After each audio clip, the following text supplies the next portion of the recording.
Alam kong marami na ang nagsakripisyo. Marami na ang buhay ang nasayang. Dahil lang sa pinaglalaban ko. Sawang-sawa na ako makipaglaruan kay Benito Balmores. Nandito ako para sabihin sa inyo ng personal ang kondisyon ko. Kailangan walang madamay ng mga inosenteng tao. Walang problema sa inyo, Mila. Di ba, Miguel? Sa wakas, nalaman na natin kung sino yung makakasabot ni Abra. Bauna natin sa hukay. Lahat patagalin pa. May kinakailangan akong malaman sa buong pagkatao ni Abra. Meron po akong ebidensya na malawakang anomalya na ginawa ni Governor Uy.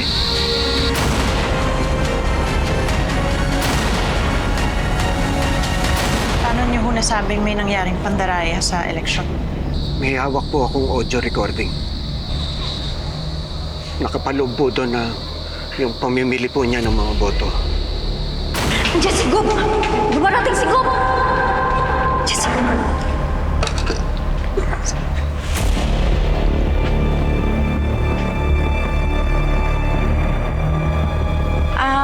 Magandang hapon po, Mr. Oy.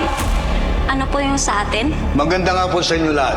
Hindi na ako magpapaligoy-ligoy pa. Kailangan ko ang tulong ng teacher para makasigurado akong mananalo bilang governor dito sa Rosario. At lahat kayo, makakatanggap ng 10,000 paunang bayad. Another 10,000 pag ako nang nanalo.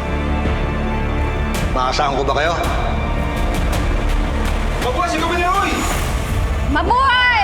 Mabuhay si Governor Uy! Mabuhay!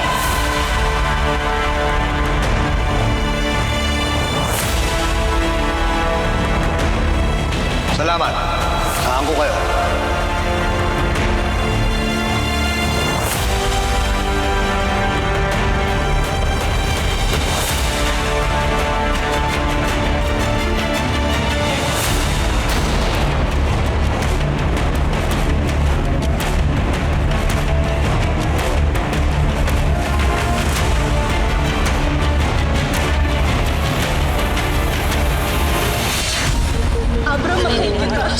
Papawiin ko sa lahat, all costs.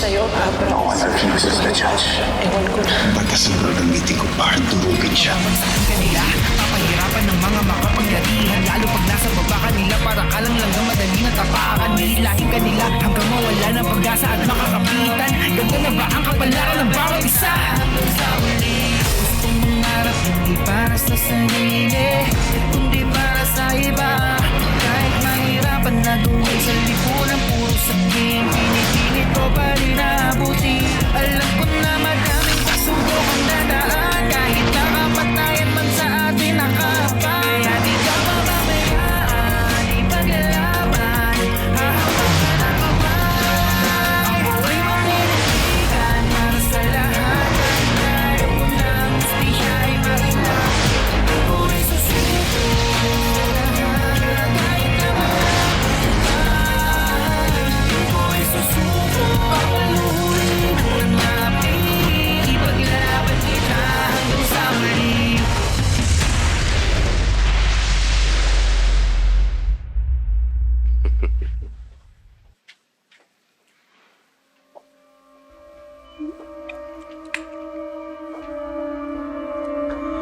Judge, may kailangan kayo. Brando, wala naman. Saluhan mo ko. Celebrate tayo. Para sa pagkamatay nung asawa ni Atoy, nalagasan na naman ako ng isang peste sa buhay. Salamat po, Judge. Anytime. Cheers! Alam mo, Brando, come to think of it, you're not totally useless. Kasabi ko na nga ba mapapakinabangan ka rin kahit papano. Just give me the order, Judge. Ako mismo susugod sa ato niya para dispatcha. Masyado kang high blood, Brando. Huwag muna. Di ba sinabi ko na sa'yo? Pero, Judge, delikado yung atoy ninyo. Pagkat nangyari sa asawa niya, sigurado wala siyang ibang inisip kundi gumanti. Kaya kailangan unahan natin siya. You have a point.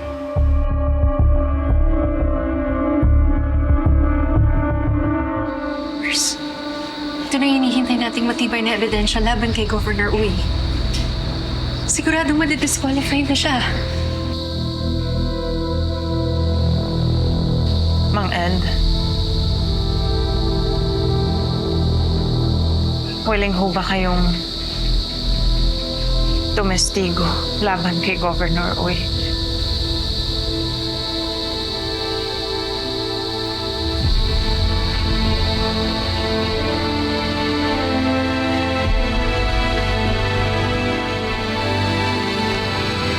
Opo, ma'am. Tutulong po ako sa abot po ng aking makakaya.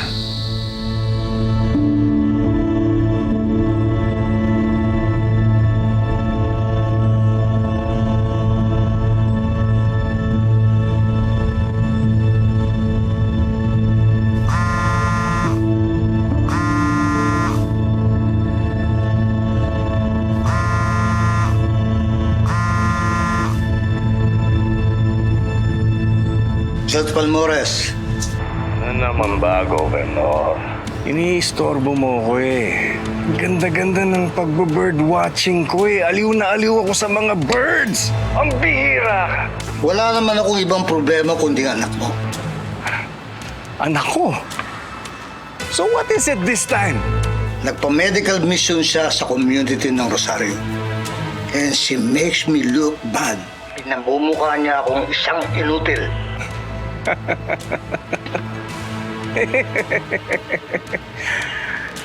Alam mo, Gov, magmumukha ka talagang inutil kung wala ka naman talagang ginagawa.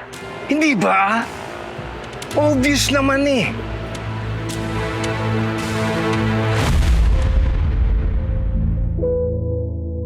Nina, sinusumpa ko na pagbabayarin ko si Balmores. Papatayin ko siya. At walang makakapigil sa akin kahit si Abra pa ang humadlang.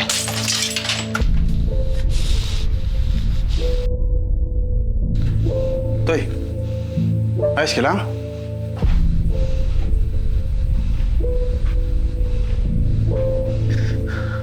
Nangyari? Kailangan ko na umalis dito. Saan ka pupunta? Wala na akong dahilan pa para manatili dito. Toy, kahit saan ka magpunta, di mo na matatakasan yung mga nangyari na. Toy, wala na si Nina. Alam ko masakit. May magagawa ka pa ba? Wala? Wala akong magagawa? Ha? Wala akong magagawa? Magtatahimik lang ako pag napatay ko na si Benito Balmores. Kung tutuusin, simple lang naman ang solusyon sa problema mo. Bakit hindi ka magbigay ng konting ginhawa sa mga tao? Diba? No, sa ganun, babalik yung loob nila sa'yo. Mapapalapit sila sa'yo. Magandang idea yan, Judge. Sigurado magiging malaking utang na loob ng mga hampas lupa na yan pag nagpamudbud ako ng konting grasya. Salamat, Judge. See? Oh, and one more thing, Gov. Baka kasi nagkakalimutan na tayo eh. Lahat ng mga ginagawa kong pagtulong sa'yo, baka iniisip mo libre. Huwag mong kakalimutan yon. Malapit nang dumating ang payback time.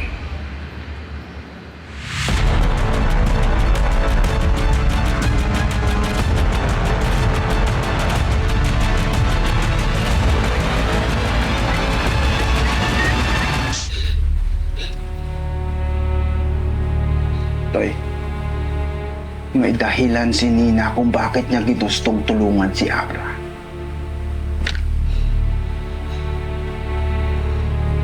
Dahil nakita niya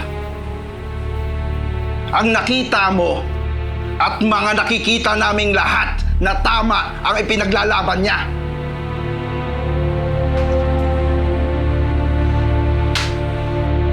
Walang pupuntahan, Toy, kung karahasan yung papairalin mo. Sipin mo!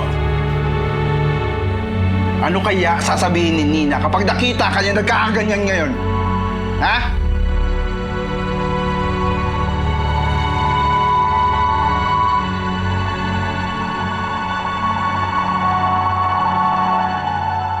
Maraming salamat po ulit, Mang Ed. Po, Ma'am Mercy. Mercy. Attorney Abra. Mang Ed, si Attorney Abra. Attorney. Siya po ang tutulong sa atin laban kay Governor Uy.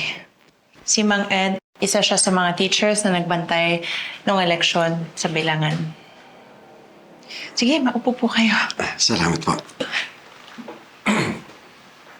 Mercy, hindi ganun kadali panalo ang electoral protest. Kailangan natin ng mabigat na ebidensya laban kay Governor Uy.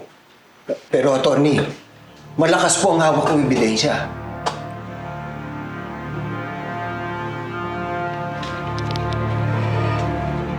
Mang Ed,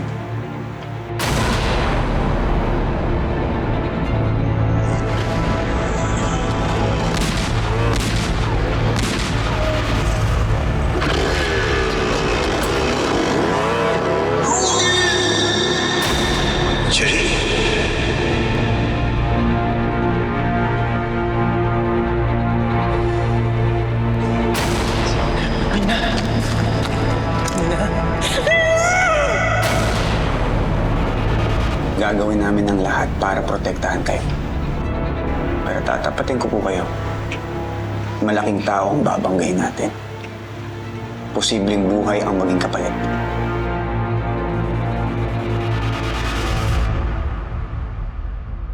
Kayo talaga nababatrip ako sa inyo. Maglinis nga kayo.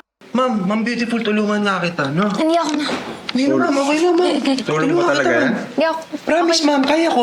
Sige na, ma'am. Sayang Meeting duty pala mo. kayo. Di ako na-inform. Kanina pa kita tinatawagan, di ka sumasagot. Saan ka ba galing?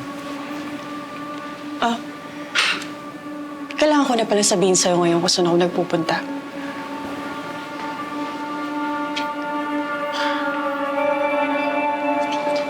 Sorry. Pagod lang. Marami kasing tinapos sa trabaho. Ate Jane, may development nga pala dun sa electoral protest ni Ate Mercy laban kay Governor Uy. May gustong tumistigo tsaka kayang patunayan na may nangyaring dayaan. Sino? Nasaan siya? Yun ang nga kasama ni Atty. Abra, ni Ma'am Mercy. Alam nyo, sigurado ako makakabawi na din tayo sa hayop na Uy na yan. Mang Ed, mag-uusap lang po kami ni Attorney. Sige po, ma'am. Magbaba niyo lang po ako. Salamat. Ano bang ginagawa mo? Pagkakataon na natin to.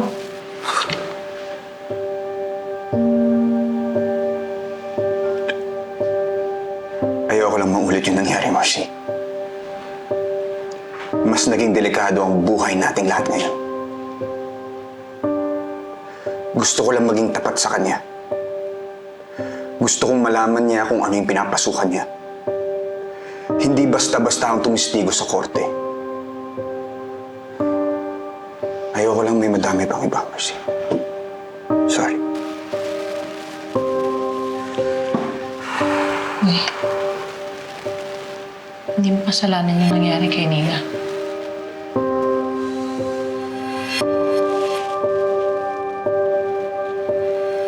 Ginawa mo lang kung ano yung sa tingin mong tama.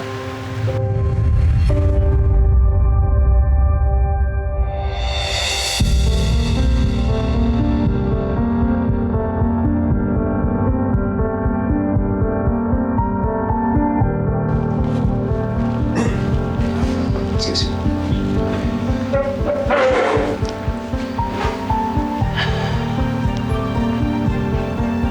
Nauunawaan niyo po ba kung gaano kadelikado ang gagawin niya? Naunawaan ko po, attorney. Ginagawa ko po ito para sa mga anak ko. Para na rin po sa buong Rosario. At ayaw na po namin sa mga kurap na mga politiko. Handa ko pong ito'y ang aking buhay.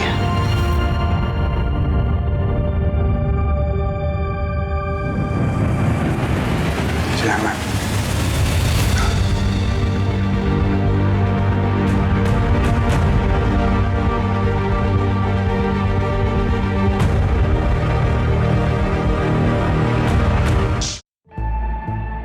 Anong plano mo, attorney? Makakatulong ba talaga si Mang Ed? Oo. Dahil siya ang gagawin nating star witness. Nakasalalay sa kanya ang kaso natin laban kay Governor Uy. Abra, kailangan natin siyang protektahan. Hindi pa tapos ang laban, Mercy. May pag-asa ka pang manalo.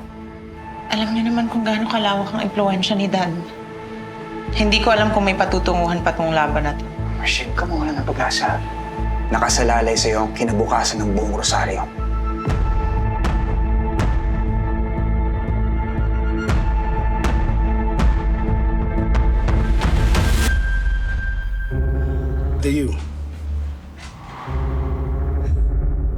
I'm still surprised na pinagbigyan mo si Jane sa mga request niya.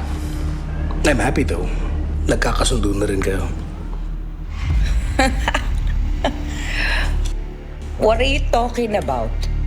I don't plan to honor the promise sa babae na yon.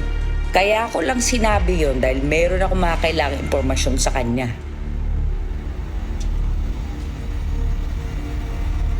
Bakit? May problema ba sa ginawa ko? Oh no, never, Mother Yu. Buo ang tiwala ko sa mga plano niyo. Good. Very good.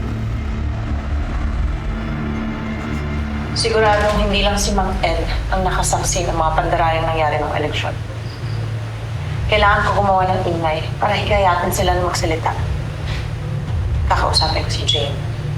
Hihingi ulit ako ng tulong para gumawa ng interview at sasabihin ko ang lahat ng alam ko. May problema ba? Siguro ako na lang yung kakausap sa kanya.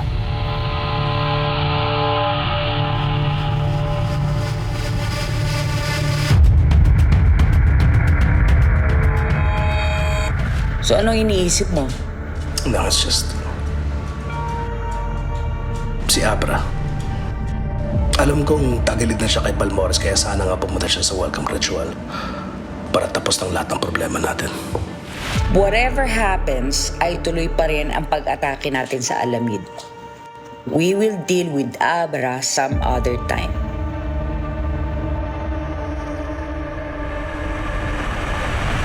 Ha? O, do this. Ito.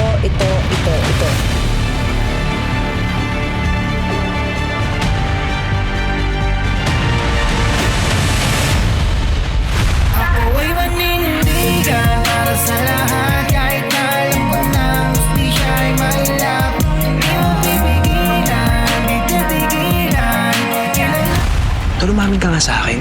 Talaga bang sinadya mo na mas iligtas si Mercy kaysa kay Jane? Tol, hindi ko magagawa yun. Nakahanda ng lahat para sa pag-atake natin. Kahit anong mangyari, wag kang dadaan sa venue. Walang matitira sa pasabog na inihanda namin ni Mother Yu. Hingi sana ang tulong mo para i-expose yung nangyaring dayaan. Wala nang pungang kahit anong daldal sa laban na to. Personal ko pong nasaksiyan ang malawakang dayaan at ang pamimili ng boto ni Governor Uy. Talagang ginagalit ako nitong babae. Hindi ko alam kung anong pinagdaanan yun ni Abra. Ilang taon na nakalipas nung hindi pa siya si Abra. Ano sinasabi mo, Atoy?